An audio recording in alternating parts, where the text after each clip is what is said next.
قال اللہ تعالی فی قرآن مجید شان نبی صلی اللہ تعالی علیہ وسلم ان اللہ و ملائکتہ یصلون علی النبی یا ایھا الذین آمنوا صلوا علیہ وسلموا تسلیما۔ تمام حضرات مل کر باواز بلند نبی رحمت نور مجسم صلی اللہ تعالی علیہ وسلم کی بارگاہ اقدس کے اوپر دیا جو پاک نذرانہ پیش کریں۔ الصلاۃ والسلام علیکم یا رسول اللہ وعلی آلہ وصحبہ یا حبیب اللہ۔ الصلاۃ والسلام علیکم یا نبی اللہ وعلی آلہ وصحبہ یا نور اللہ۔ عزیزان محتشم، آج کی یہ روحانی وجدانی محفل حافظ عبدالرحمن قاری ان کے سلسلہ آمین کے لیے سجائی گئی ہے۔ سب سے پہلے تو میں حافظ صاحب کو مبارکباد پیش کروں گا اور ان کے والد محترم نور الحسن صاحب ان کو مبارکباد پیش کروں گا، ان کے قاری صاحب قاری عمر صاحب، قاری حمزہ صاحب اور قاری حسن صاحب، ان کے مدرسہ کے جو ناظم ہے قاری ویس صاحب، سب کو میں مبارکباد پیش کرتا ہوں کہ آج ان کے مدرسے کے اس طالب علم نے 11 ماہ کے اندر حفظ پاک مکمل فرمایا۔ اتنی بڑی سعادت کی بات ہے کہ اس بچے نے اتنی چھوٹی سی عمر کے اندر، تقریباً 10-11 سال ان کی عمر ہے، اور اتنی چھوٹی سی عمر کے اندر جو ہے آپ اس بچے نے 11 مہینوں کے اندر قرآن پاک کو حفظ کیا۔ سب سے پہلے تو ہم جو قرآن پاک ہے اس کے فضائل سنتے ہیں کہ قرآن پاک کتنی فضیلتوں کا حامل ہے، کتنی برکتوں کا حامل ہے، اور کتنی عظیم یہ کتاب ہے جس کو حفظ کیا حافظ صاحب نے۔ رب کائنات عز و جل نے جب قرآن مجید حضور نبی کریم رؤوف الرحیم کے اوپر نازل فرمائی تو کفار نے یہ اعتراض کیا کہ یہ جو بیان کرتا ہے نبی، جو اپنے آپ کو نبی کہتے ہیں، محمد رسول اللہ، یہ کتاب جو ہے یہ ان کی من گرد کتاب ہے، اپنی طرف سے انہوں نے اس کتاب کو گرا ہوا ہے، یہ کتاب اللہ کی آسمانی کتاب نہیں ہے۔ تو قرآن پاک کے اندر رب کائنات عز و جل نے پہلے سپارے کے اندر یہ چیلنج فرمایا قیامت تک کہ منکرین قرآن کو، منکرین حدیث کو اور نبی کریم کے گستاخوں کو، فرمایا کہ اگر تم لوگوں کو اس کتاب میں ذرا سا بھی شک ہے، وَإِن كُنتُمْ فِي رَيْبٍ مِّمَّا نَزَّلْنَا عَلَىٰ عَبْدِنَا، فرمایا اگر تم کو اس کتاب میں جو ہم نے اپنے اس خاص بندے پر نازل کی ہے ذرا برابر بھی شک ہے تو تم اس کی مثل کوئی چیز لے آؤ۔ اور آگے فرمایا کہ تم اس کی مثل کوئی بھی چیز، یہ پہلے دعویٰ کیا، دعویٰ کرنے کے بعد پھر خود ہی اس کی دلیل دی کہ اگر تم اس کی جو مطابق کوئی آیت یا اس کے مطابق کوئی صورت نہیں لے کر آؤ گے تو پھر تم ڈرو اس عذاب سے جو رب عز و جل نے تمہارے لیے اور کافروں کے لیے تیار کر رکھا ہے۔ کتنی بڑی وعید یہ فرما دی کہ اگر تم اس کتاب کے منکر ہو، اس کتاب کی عظمت کے منکر ہو، یہ جس پر یہ کتاب نازل کی گئی اس کے منکر ہو تو پھر اس عذاب کا انتظار کرو، اس عذاب کی تمہیں مبارکباد ہے، خوشخبری ہے کہ تمہارے لیے رب نے جو تیار کر رکھا ہے۔ اور پھر اس کتاب کے آپ جس بھی مکتبے کی جو کتاب خریدیں گے، کل صاحبان کو بتایا وہ کتابیں خریدتے رہتے ہیں، اب جب کتاب خریدیں گے تو کتاب کے مین ٹائٹل پر وہ لکھا ہوتا ہے مکتبے کے نام کے ساتھ کہ اگر کتاب میں کوئی غلطی دیکھیں تو ہم سے رجوع کریں، ہمیں اس کتاب کے بارے میں جو ہے وہ اطلاع دے کہ اس کتاب کے اندر غلطی ہے۔ لیکن قربان جاؤں میں رب کائنات پر، جب انہوں نے یہ کتاب نازل فرمائی اور نازل فرمانے کے بعد پہلی جو صفحہ ہے سورہ فاتحہ کے بعد سورہ بقرہ کے اندر پہلی دوسری آیت کے اندر جو ہے آپ نے ارشاد فرمایا کہ لا ریب فیہ، ذالک الکتاب، اس کتاب کے اندر نہ تو شک کی گنجائش ہے، نہ تو اس کتاب میں کوئی غلطی کی گنجائش ہے۔ اور یہ کتنی بلند اور عظمت بڑا کتاب ہے کہ فرمایا گیا کہ اس کتاب کو ہم نے مبارک مہینے میں، مبارک وقت میں اس کتاب کو نازل کیا اور مبارک رات میں نازل کیا، اور حضور نبی کریم رؤوف الرحیم کے قلب اطہر پر اس کتاب کو نازل فرمایا۔ اب جب اس کتاب کو نازل کرنے کا اللہ پاک نے ارادہ فرمایا تو پہلی جو کتابیں نازل ہوا کرتی تھی وہ یا تو تختیوں کی صورت میں، حضرت موسیٰ کو تورات دی گئی وہ تختیوں کی صورت میں تھی، اور جو بھی کتابیں نازل ہوئی وہ کسی کو تختیوں کی صورت میں دی گئی، کسی کو پہاڑوں پر اس کتاب کا جو ہے وہ نقشے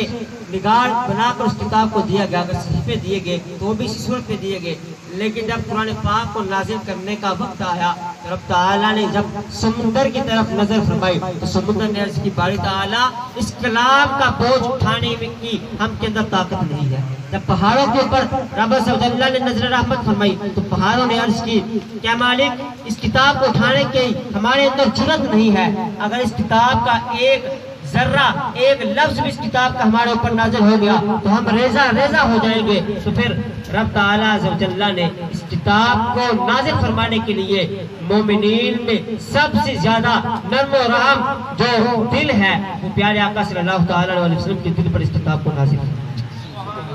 جب اس کتاب کو حضور نبی کریم رؤوف الرحیم کے نرم و نازک دل میں نازل کیا اور اتنی برکت ہوئی اس کتاب کی, اتنی برکت ہوئی کہ جو پہلی کتابیں تھی جب وہ نازل ہوتی تھی تو اس کتابوں کا علم فقط انبیاء کو ہوتا تھا. انبیاء کے علاوہ کوئی بھی اس کتاب کو مکمل یاد نہیں فرما سکتا تھا. لیکن حضور کے توسل سے, حضور کے قلب تھر کی وجہ سے رب تعالیٰ نے اس کتاب کو اتنا سہل کر دیا, اتنا آسان کر دیا کہ آج مسلمانوں کا بچہ بچہ اس کتاب کو حفظ کر دیتا ہے.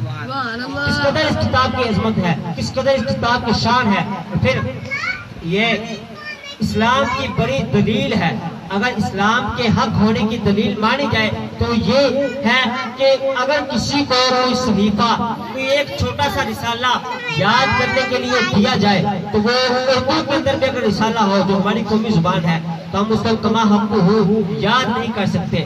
لیکن قرآن پاک اسلام کی حق ہونے کی ایسی دلیل ہے کہ لفظ تو لفظ اس کو ہر مسلمان کا چھوٹا چھوٹا بچہ اگر یاد کرنا چاہے تو یاد کر سکتا ہے. جب بندہ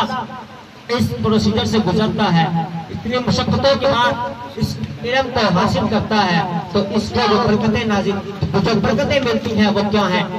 احادیث مبارکہ میں ارشاد ہوا کہ ایک بندہ تھا, جب اس کو جو مرا, مرنے کے بعد اس کی قبر پر عذاب ہو رہا تھا. جب اس کو عذاب دیا جا رہا تھا تو ایک دن ایسا ہوا کہ اس بندے کی قبر سے عذاب کو اٹھا کیا میرے باری تعالیٰ آج تک مجھے اتنے عرصے سے عذاب ہوتا رہا, آج اچانک یہ عذاب اٹھا لیا گیا, اس کی وجہ کیا ہے. تو رب کائنات نے اس بندے کو فرمایا اے میرے بندے جب تو مرا اس وقت تیری بیوی حاملہ تھی, اس کے پیٹ میں تیرا بچہ تھا. آج اس نے اس بچے کو مدرسے میں داخل کیا ہے. جب اس نے اس بچے کو مدرسے میں داخل کیا تو مدرسے میں داخل کرنے کے بعد بچے نے جب اس کو قاری صاحب نے بسم اللہ الرحمن الرحیم پڑھایا تو بچے کو بسم اللہ الرحمن الرحیم جب بچے نے پڑھا تو مجھے یہ حیا آئی کہ جس شخص کا بچہ دنیا کے اندر مجھے رحمان اور رحیم پکار رہا ہے وہ اس کے باپ کو قبر کے اندر کس طرح عذاب میں مبتلا کرے. یہ صرف بسم اللہ پڑھنے والے کی برکت ہے, اس کی شان ہے کہ اس کے والد کو وہ قبر میں عذاب اس کی قبر سے اٹھا لیا گیا کہ اس بسم اللہ پڑھنے والے بچے کی یہ شان ہے. جو بچہ مکمل قرآن کو حفظ کر لے, قرآن کا مکمل ناظرہ سے ختم کر لے, اس کو کتنی جو ہے برکتیں ملیں گی. اکرام ارشاد فرماتے ہیں کہ حدیث مبارکہ میں آتا ہے جب بندہ قرآن پاک کو ناظرہ ختم فرماتا ہے, حفظ تو دور کی بات ہے, جب ناظرہ قرآن پاک کو بچہ ختم کرتا ہے تو فرشتے اس کو سلام کرنے کے لیے آتے ہیں. جب فرشتے سلام کرنے کے لیے آتے ہیں تو رب تعالیٰ فرشتوں سے کہتا ہے اے میرے فرشتوں اس بچے کے جس نے اس ناظرہ قرآن پاک کو ختم کیا ہے اس کے والدین کے پچھلے سارے گناہ کو بخشو. جب یہ والدین کی یہ شان ہے تو بچے کا عالم کیا ہوگا. اب جب بچہ محنت کرتے کرتے حفظ کو مکمل کر لیتا ہے, حفظ کو مکمل کرنے کے بعد جب بچہ مدرسے میں تعلیم کے لیے جاتا ہے اس وقت فرشتے اس کے پیروں کے نیچے پروں کو بچھا دیتے ہیں. جب فرشتے اس کے پیروں کے نیچے پروں کو بچھاتے ہیں, جب وہ گھر سے مدرسے کے لیے نکلتا ہے, جتنی دیر وہ مدرسے میں رہتا ہے اور گھر واپس آنے تک اور اس کے بعد بھی فرشتے اس کے لیے دعائیں مغفرت کرتے رہتے ہیں. اس کے لیے سمندر کے اندر مچھلیاں جو ہیں وہ مغفرت کی دعا کرتی رہتی ہیں, آسمان کے پرندے وہ مغفرت کی دعائیں کرتے رہتے ہیں, اللہ تعالیٰ کے معصوم فرشتے مغفرت کی دعا کرتے رہتے ہیں. جب بچہ اس منزل کو پار کر جاتا ہے حفظ قرآن مکمل کر لیتا ہے تو دنیا کے اندر تو ہم بچے کے سر پر دستار سجاتے ہیں، بچے کو ہم دستار کے جو عظیم منصب سے فائز کرتے ہیں۔ جب قیامت کا روز ہوگا، قیامت کے روز پر اللہ عز و جل حافظ قرآن کے والدین کو بلائے گا، بلانے کے بعد ان کے سر پر نورانی تاج سجائے گا۔ اس کے بعد اللہ تبارک و تعالیٰ جب ان کے سروں پر نورانی تاج سجائے گا تو مخلوق عرض کرے گی اے باری تعالیٰ کیا یہ تیرے انبیاء ہیں؟ اللہ فرمائے گا نہیں، یہ انبیاء نہیں ہیں۔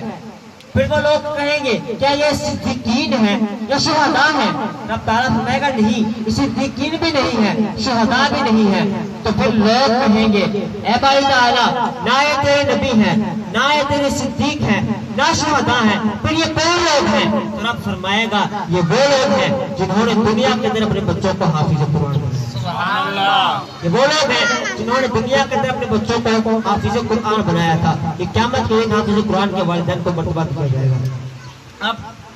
اتنا جو پروسیجر جو ہوتا ہے حفظ کا، ہم سب کو یہ میرے شیخ طریقت میرے اہل سنت کی دل کی یہ دعا ہے کہ ہر گھر کے اندر پورے گھر کے جو بچے ہیں کم از کم سارے حافظ ہو، اگر سارے ہیں تو ایک کو حافظ یا عالم لازمی ہے۔ جب حافظ یا عالم ہم ان کو بنائیں گے اس کا فائدہ کیا ہوگا؟ فائدہ یہ ہوگا ہمارے معاشرے کے اندر حفاظ کی کثرت ہوگی، اور جو بے عملی ہمارے اندر نظر آ رہی ہے یہ بے عملی کا دور بڑا ختم ہو جائے گا۔ ہر حافظ ہر گھر کے اندر جب حافظ ہوگا قرآن کی تلاوت ہوگی۔ حضور نبی کریم صلی اللہ علیہ وسلم کی حدیث مبارکہ ہے، آپ نے فرمایا جس گھر میں سورہ بقرہ کے